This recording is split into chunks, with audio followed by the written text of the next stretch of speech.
시편 119편 105절부터 112절의 말씀입니다. 주의 말씀은 내 발의 등이요 내 길에 비칩니다. 주의 이로운 규례들을 지키기를 맹세하고 굳게 정언하이다. 나의 고난이 매우 심하노니 여호와여 주의 말씀대로 나를 살아나게 하소서.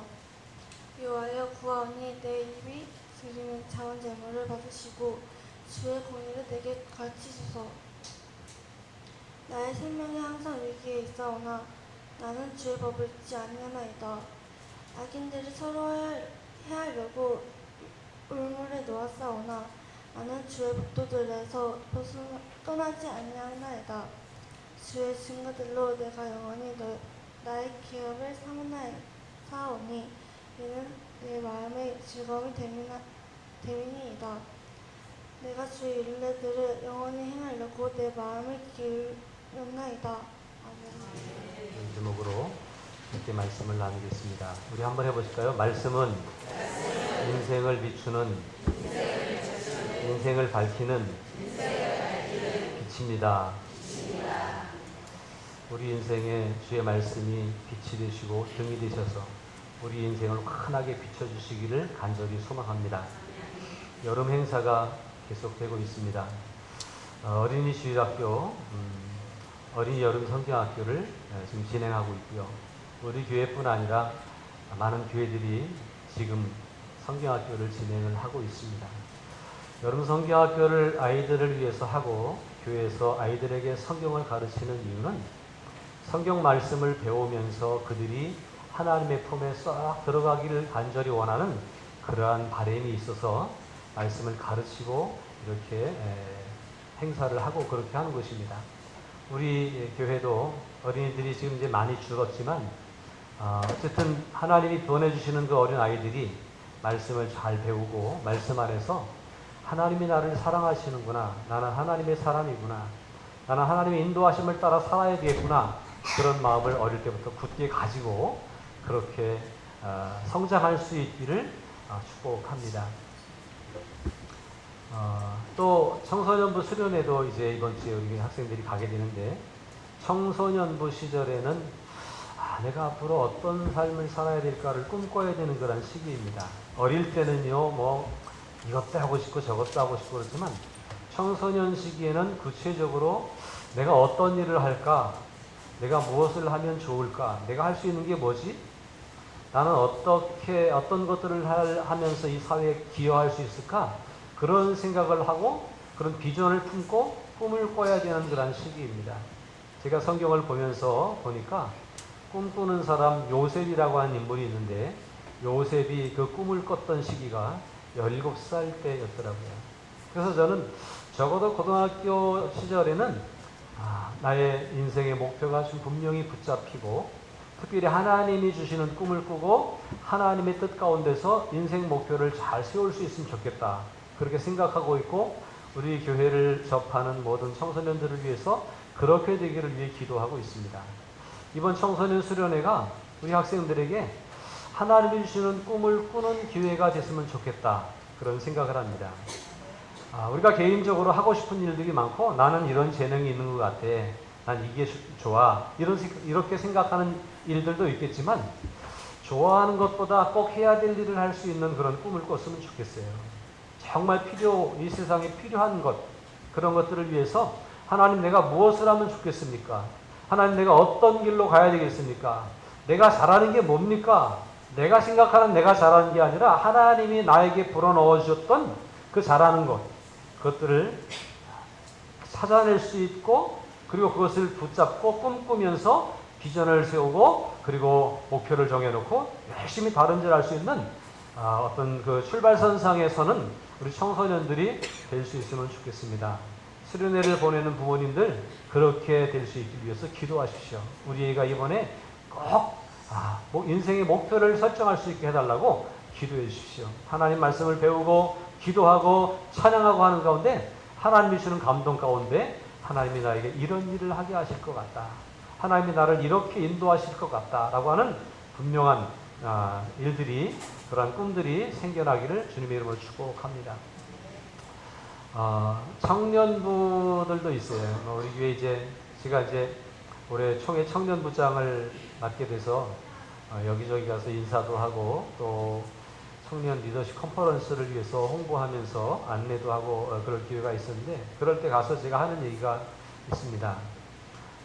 우리 교회는 25년 동안 청년부가 없는 교회였습니다. 지금도 아직 청년부라고 공식적으로는 있지 않아요. 물론 청년들이 지금 몇 있어서 감사합니다만 우리가 청년부라고 모일 수 있는 기회가 잘 안 됐어요. 청년 때가 되면 이제 지역을 떠나는 일들이 많이 있었기 때문에 그렇습니다. 그런데 그럼에도 불구하고 우리 교회에 속한 청년들이 있습니다. 물론 이제 다른 곳으로 나가서 그곳에서 신앙생활하는 일들도 있겠지만 또 이렇게 방학 때가 되고 해가 되면 돌아오는 청년들이 있고 우리의 자녀들이 있습니다. 그 청년들이 이번 성청 리더십 컨퍼런스 같은 데 참여하고 하나님 말씀을 열심히 보고 기도하는 가운데 하나님이 인도하시는 길이 확 보여지고 비춰지고 그리고 대로가 열려져서 청년들의 삶이 앞으로 줄줄 슬슬 풀려나가는 그러한 일들이 있기를 위해서 기도합니다. 여러분 적어도 청년 시절 20대가 되면 이제 하나님이 나를 어디로 인도하시는지에 대한 명확한 확신이 있고 그 길을 위해서 나아갈 때에 내 힘으로 가는 것이 아니라 하나님의 인도하심 가운데 슬슬 풀려지는 일들이 우리 믿음의 사람들에게 일어나게 되어져 있습니다. 그것을 믿고 확신하면서 그렇게 기도하고 더욱 말씀에 붙잡힐 수 있는 그러한 우리들이 됐으면 좋겠습니다. 그래서 우리의 다음 세대들이 어린아이들이 청소년들이 그리고 청년들까지 아니 어쩌면 나이가 80이든 난 젊으니까 라고 생각하는 모든 성도님들까지도 하나님이 열어주시는 그 길로 담대하게 걸어갈 수 있는 삶이 될 수 있기를 주님의 이름으로 축복합니다. 주전 그러니까 BC 400년경에 디오게네스라고 하는 철학자가 있었습니다. 알렉산더가 세상을 다스릴 때였는데 그때 그 철학자는 대낮에 등불을 들고 다녔다 그럽니다. 그래서 사람들이 아니 대낮에 왜 등불을 들고 다니냐고 등불은 깜깜한 밤에나 들고 다니는 것이 그랬더니 그 사람이 한 얘기가 대낮이지만 정말 사람다운 사람을 찾을 수 없어서 사람다운 사람이 혹시 등불을 들고 다니면서 찾을 수 있을까? 그래서 등불을 들고 다닌다는 그런 유명한 말을 남겼다고 그럽니다. 오늘 우리가 살아가고 있는 시대에 정말 하나님이 쓰실 만한 사람다운 사람은 얼마나 있을까? 또 이 어두운 이 세상에 정말로 하나님의 밝은 빛이 비춰지는 곳이 어디일까를 우리가 눈을 크게 뜨고 찾아봐야 되는 시대가 아닌가 그런 생각을 합니다. 성도 여러분, 우리가 주님 안에서 주님이 비춰주시는 길을 볼 수 있고 그 길로 담대히 나아갈 수 있는 믿음의 사람들이 되시기를 주님의 이름으로 부탁을 드립니다. 오늘 우리가 시편 119편 5절부터 105절부터 112절까지 본문으로 잡고 함께 읽었습니다. 105절에 이렇게 말씀하고 있습니다. 주의 말씀은 내 발의 등이요 내 길의 빛이니이다. 주의 말씀에 대해서 시편 119편에서는 장황하게 설명을 하고 있는데 오늘 105절에서는 주의 말씀은 우리에게 등이 되고 빛이 된다. 그렇게 말씀하고 있습니다. 여러분, 여러분의 삶 가운데 하나님의 말씀이 어두운 세상을 비추는 등불이 될 수 있기를 축복합니다. 우리가 걸어가는 길을 인도하는 빛으로 하나님의 말씀이 작용할 수 있기를 주님의 이름으로 축복합니다.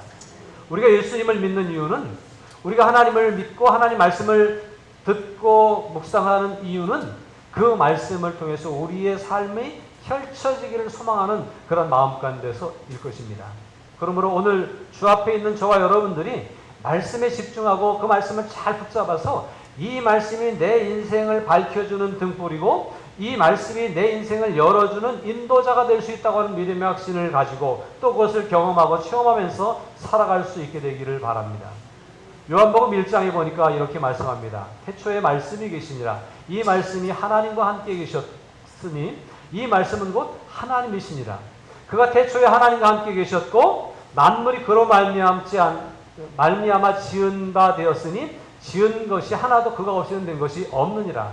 그 안에 뭐가 있었어요? 생명이 있었으니 이 생명은 사람들의 빛이라고 그렇게 말씀하고 있습니다. 여기에 요한복음 1장에 소개하는 것이 말씀을 소개하고 있는 거예요. 말씀이 계셨다는 거예요. 근데 이 말씀은 그냥 말씀이 아니라 책에 써 있는 말씀이 아니라 하나님이시라고 하는 것이죠. 여러분, 하나님의 말씀을 들을 때 하나님이 직접 말씀하신다는 생각을 가지고 이 말씀을 들을 수 있기를 바랍니다. 이것이 우리가 들고 다니는 책이고 이것이 우리가 읽고 있는 책이지만 책에 있는 문자로, 책에 있는 활자로 이 말씀을 보지 말고요. 이 말씀 속에 역사하신 하나님이 살아 움직이시고 살아 역사하신다고 하는 믿음을 가지고 이 말씀을 대할 수 있기를 바랍니다.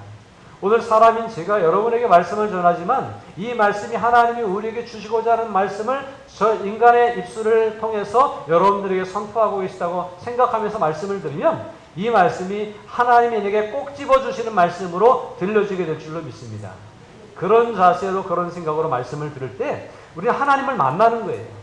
이 말씀 속에서 우리가 좋은 교훈이야 그리고 지식으로 접하는 것이 아니라 이 말씀을 들을 때 이 말씀이 하나님이시기 때문에 이 말씀 속에서 하나님을 만나게 되고 하나님의 방향 제시를 받게 되며 하나님의 인도하심을 경험하는 역사가 일어나게 된다고 하는 것입니다. 이 말씀이 하나님이신데 이 말씀이신 하나님, 그분이 오셨어요. 그분이 누구예요? 예수님이시죠. 그분이 우리 가운데 오셨는데 뭘 갖고 오셨어요? 생명을 가지고 오셨고 이 생명은 곧 빛으로 나타나셔서 역사하고 있다고 하는 사실입니다.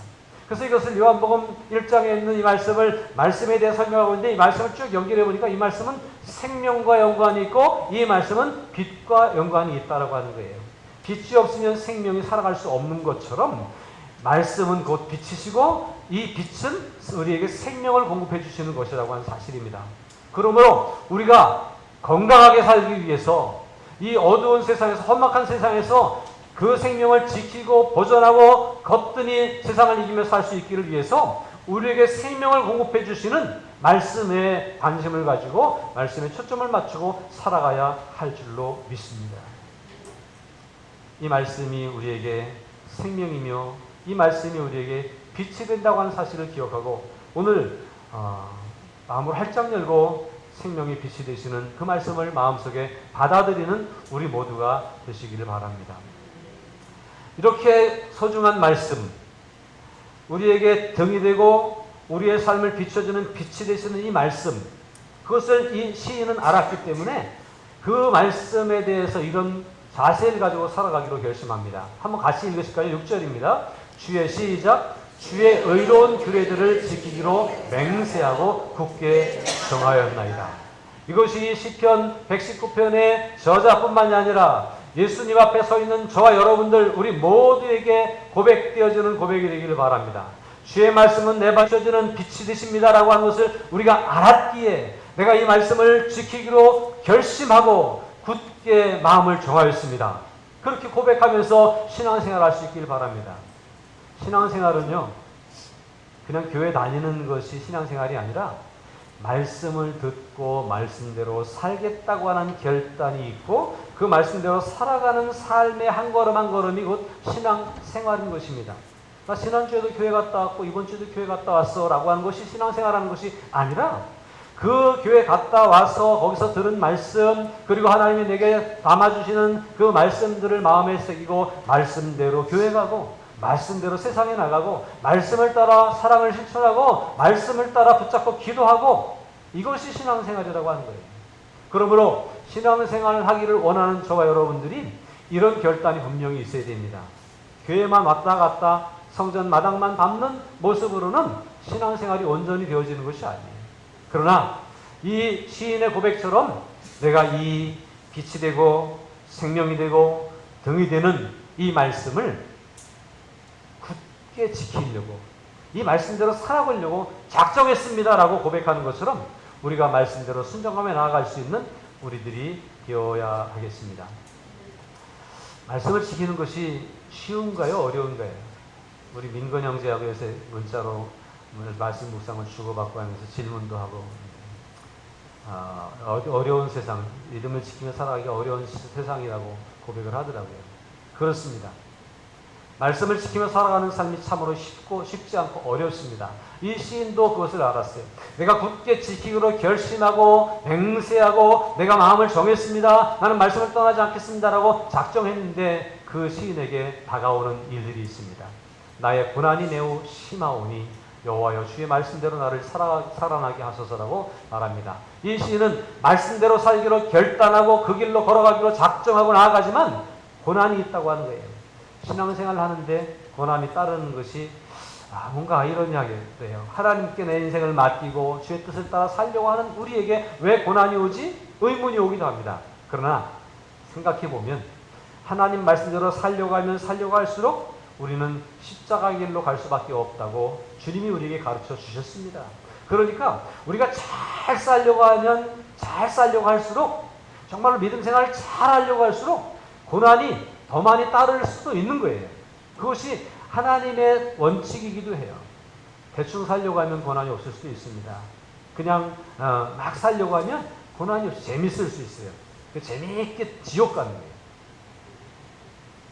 그러나 열심히 살려고 하고 하나님 나라를 꿈꾸며 내가 말씀대로 살려고 하다 보니까 나는 남들이 누리는 낙을 누리지 못하고 오히려 인생에 무거운 짐을 지는 것 같기도 하고 고난이 따라오는 것 같기도 하고 다른 사람들은 편하게 잘 살고 다른 사람들은 잘 아무 문제 없이 잘 사는 것 같은데 나만 어려운 것 같이 느낄 때가 있는 거죠.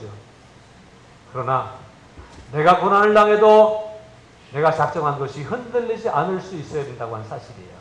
오늘 107편에서 107절에서 시인은 나의 고난이 매우 심합니다. 그러나 여호와여 주의 말씀대로 나를 살아나게 하소서. 고난을 당하지만 하나님이 우리를 죽게 내버려 두지는 않으실 줄로 믿습니다. 주님은 우리를 구원하시는 주님이십니다. 우리에게 수없이 많은 고난들이 다가오지만 주님은 그 가운데서 우리를 건져주시는 주님이시라고 하는 사실이에요. 많은 우리의 믿음의 선배들이 쉽게 신앙생활하지 않았습니다. 그들의 인생이 술술 풀려지지만 않았습니다. 그러나 믿음을 가지고 믿음으로 살아가려고 하는 그들에게는 결국 그 고난이 그들을 엄습하지 못했고 결국 그 고난이 그들을 잠재우지 못했고 그 고난을 뚫고 이겨내는 능력을 하나님으로부터 공급받아서 결국 승리했던 것을 우리는 보지 않습니까? 오늘 저와 여러분들이 주의 말씀 앞에 결단하고 작정할 때에 고난이 없지 않겠지만 고난이 여전히 따라오겠지만 그러나 하나님은 우리를 살려주실 줄로 믿습니다. 고난을 넘어가게 하실 줄로 믿습니다. 우리가 아침에 찬양했듯이 나의 등 뒤에서 나를 도와주는 주님의 손길이 우리를 지켜주셔서 힘들지만 어렵지만 지나가게 하시고 넘어가게 하시는 은혜를 경험하게 될 줄로 믿습니다. 또 109절에서는 이렇게 말씀합니다. 나의 생명이 항상 위기에 있사오나 나는 주의 법을 잊지 않겠습니다. 고난을 넘어서 위태롭다는 거예요. 위기에 있다는 거예요. 위기. 여러분 인생의 위기를 얼마나 경험하십니까? 살아오면서 인생의 위기를 경험할 때가 많습니다. 참 저는 요즘 20대를 바라보면서 이 한국 사회를 바라보면서 안타깝게 여기는 것은 죽음이 생명을 지배하는 시대가 아닌가 하는 생각을 하게 됩니다. 많은 사람들이 위기를 당할 때 이걸 견디지 못하고 스스로 생명을 끊는 일들이 참 많은 거예요. 지난 주간에도 어린 교사 한 명이 목숨을 스스로 끊은 일 때문에 온 나라가 떠들썩하고 참 슬픔에 잠기고 그렇습니다. 위기를 만나면 위기를 극복할 때에 내가 성장할 수 있고 성숙할 수 있다고 하는 사실을 우리는 알아야 됩니다. 그런데 많은 사람들이 너무나 나약해져 있는 거예요. 누구한테 싫은 소리 듣기를 싫어하고 누가 내 앞을 가로막는 것을 감당할 수 없으니까 여기서 끝내버리자 그러고 스스로 목숨을 끊는 사람들이 점점 늘어나고 있다고 하는 거예요. 세계 제1의 자살 국가가 되었다고 하는 사실은 정말로 우리가 깊이 생각하지 않으면 안 되는 현실이라고 하는 것입니다. 대한민국이 이럴 줄은 아무도 몰랐습니다. 그리고 이 시대가 왜 이렇게 돌아가는지 정말 안타깝습니다. 더 안타까운 것은 죽으면 자살하면 그때 사람들이 알아준다는 거예요. 죽으면 그 죽음 앞에 사람들이 모여든다고 하는 사실이에요.